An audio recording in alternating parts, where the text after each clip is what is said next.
Okay, there's something else that I wanted to show you guys, and that's the grip. Now, I go with the philosophy that there's no one way or right way to do this or to do certain things.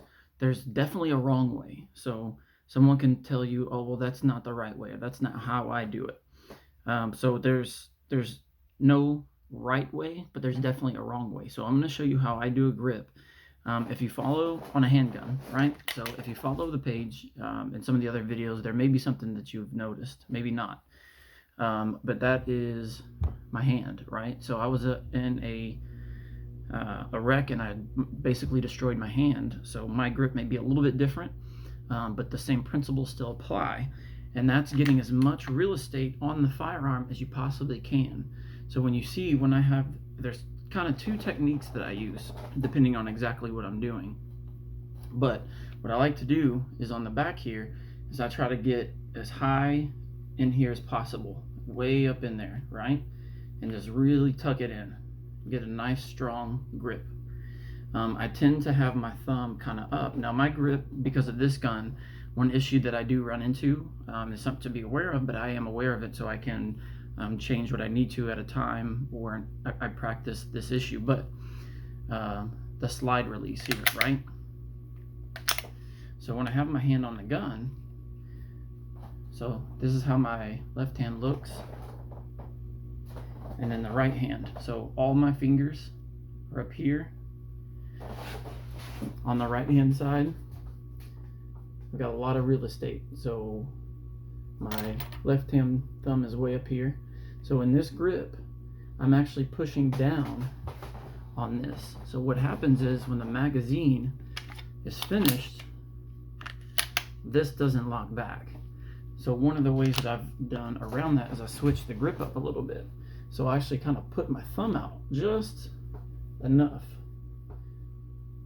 kind of over here, so I'm not touching that. And what I'm doing is I'm pushing forward with my palm.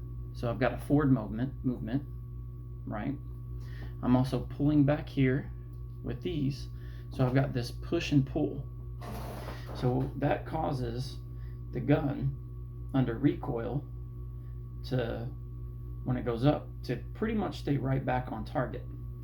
Now the other thing I'm doing, and it depends on the situation. So I got the push, the pull, but I'm also turning my hands in. I get some pressure inwards. So push, pull, and then turning in. So you can kind of see when you do that, your elbows go out. Now the reason for that is doing this helps on a follow-up shot, like let's say the Mozambique shot or Mozambique drill. So 2 shots, pop, pop, right?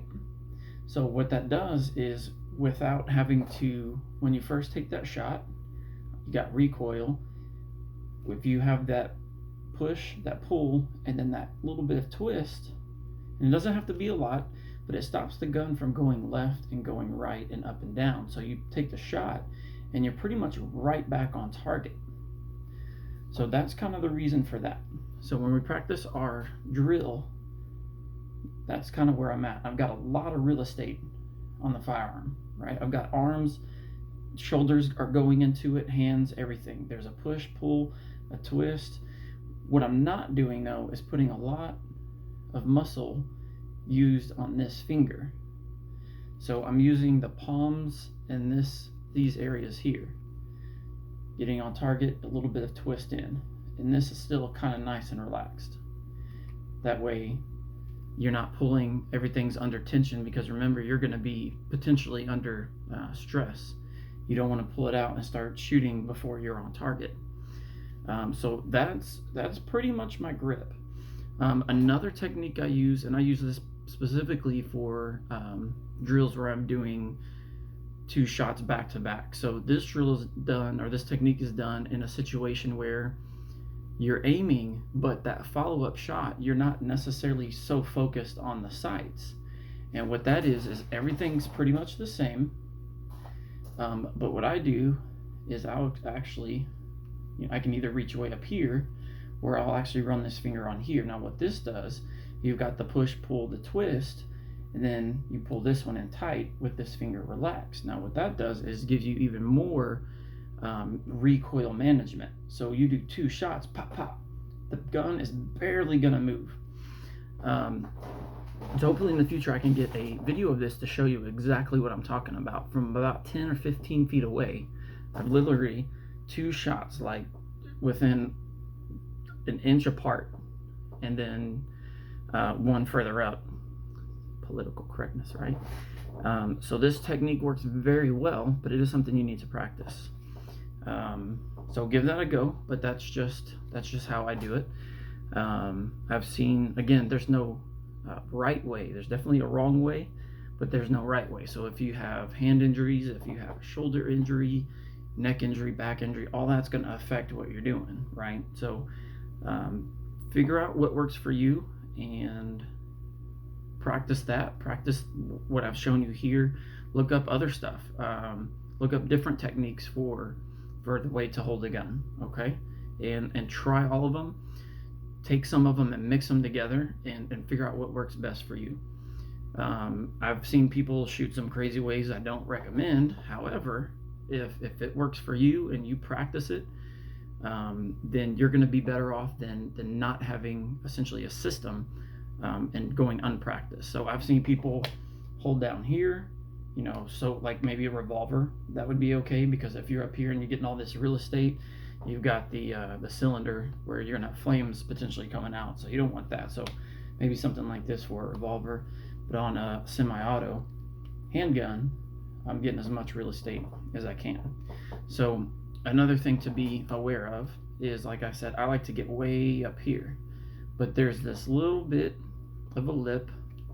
So when this thing comes back, I've got plenty of room, even though I'm tucked way up here. I mean, that's as far as I can get my hand up. I'll still not get that slide pinching me. So depending on your firearm, that's something you need to pay attention to. Some of these are super small or almost non-existent. So you don't want to get way up there and have that piece of skin get ripped open, right? So just be very careful, at least be aware of that. Just for, if anyone's wondering what kind of gun this is, just the older XD, just a 9 that I have done battle-worn Cerakote on. I've got, so this is actually one of the guns I use for at the house or self-defense gun. So I've got night sights on it. I do carry a flashlight on it, spare magazine, and there's some other features. So just look into it, see if it's something that you would like. But very reliable, very accurate. Never had any issues with it. So give that a go, and you know, definitely let me know what you think. Try some different things and get out and practice.